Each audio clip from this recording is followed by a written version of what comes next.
Hello friends, YouTube channel पे आपका एक बार स्वागत है। मैं संदीप कुमार।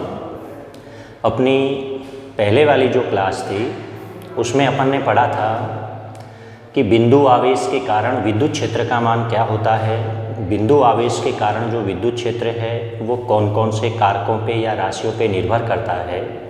तो वहाँ पे अपन ने पढ़ा था, एक बार हल्का सा याद दिला देता हूँ।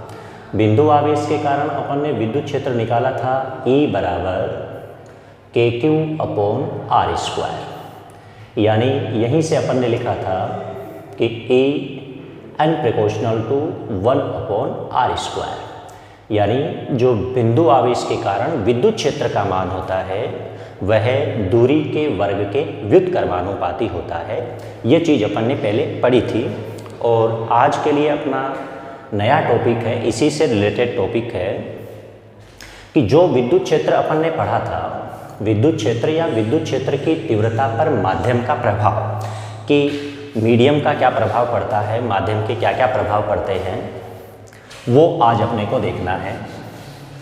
तो देखो, वहाँ पर अपन ने पढ़ा था पहले कि जब आवेश के चारों ओर, जब बिंदु आवेश के चारों ओर निर्वात उपस्थित हो तो विद्युत क्षेत्र का जो मान था वो अपन ने कितना निकाला था, इसको E0 लिख रहे हैं, क्योंकि एक तो अपन निर्वात के लिए विद्युत क्षेत्र निकालेंगे और एक माध्यम के लिए विद्युत क्षेत्र निकालेंगे, तो दोनों को अलग अलग दिशा दर्शाने के लिए एक को E0 लिखेंगे, एक को EM लिखेंगे। M मतलब मीडियम। E0 बराबर अपन ने लिखा था वहाँ पे KQ/R²। यहाँ पे अपन K बराबर क्या लिख सकते हैं, 1/4πε0। तो जो E0 का मान है वो अपना कितना आएगा, 1/4πε0 Q/R²। इसको अपन नंबरिंग करते हैं समीकरण नंबर 1 से, कि जब बिंदु आवेश के चारों ओर एक निर्वात उपस्थित हो तो जो विद्युत क्षेत्र का मान है या विद्युत क्षेत्र की तीव्रता है वो कितना होता है, E0 बराबर 4πε0 इंटू Q/R²। अब अपन क्या मान लें कि बिंदु आवेश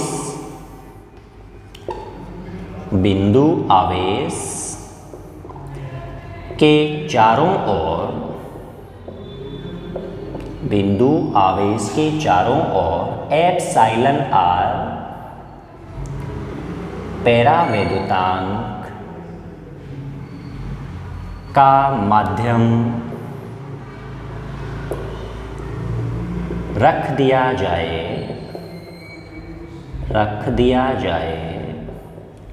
तो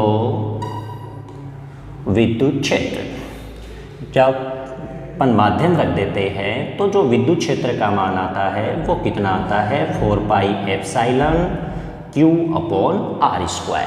यहाँ पे जो एप्साइलन है इसको अपन क्या बोलते हैं, इसका नाम होता है माध्यम की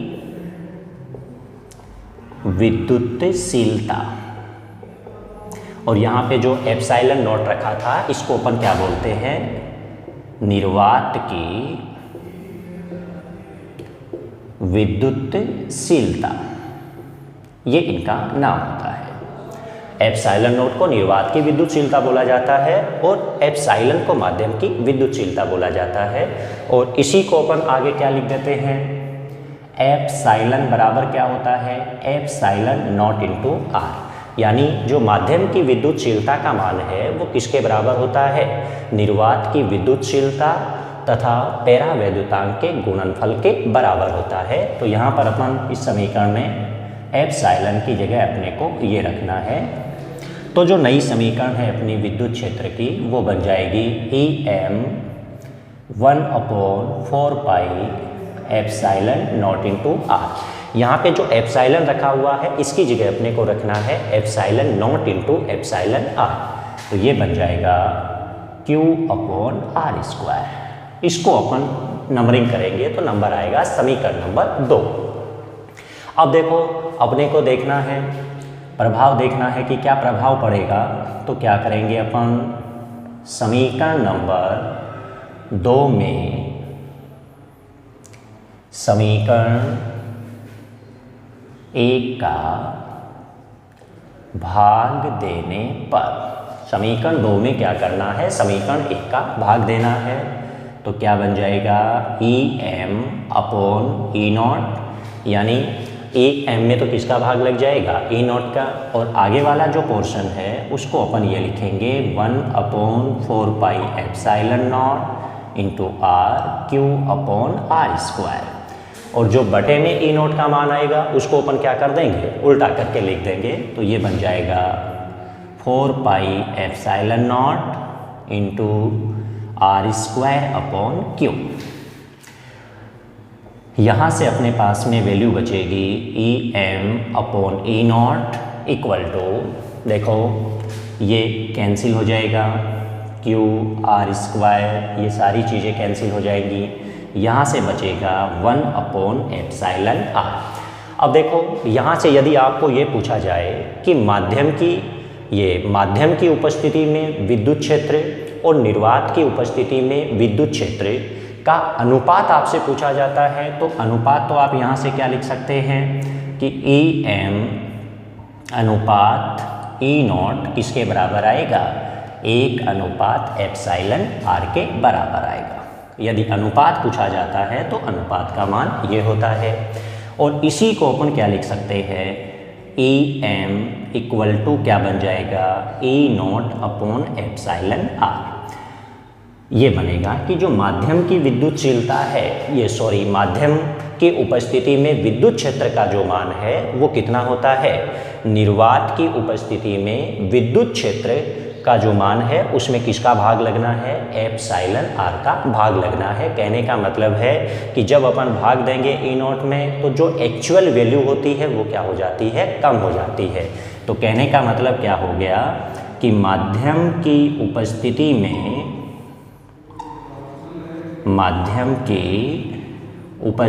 में विद्युत क्षेत्र का मान कम हो जाता है। जब भी माध्यम रखा जाएगा तो माध्यम रखते ही विद्युत क्षेत्र का जो मान है वो क्या हो जाएगा, कम हो जाएगा।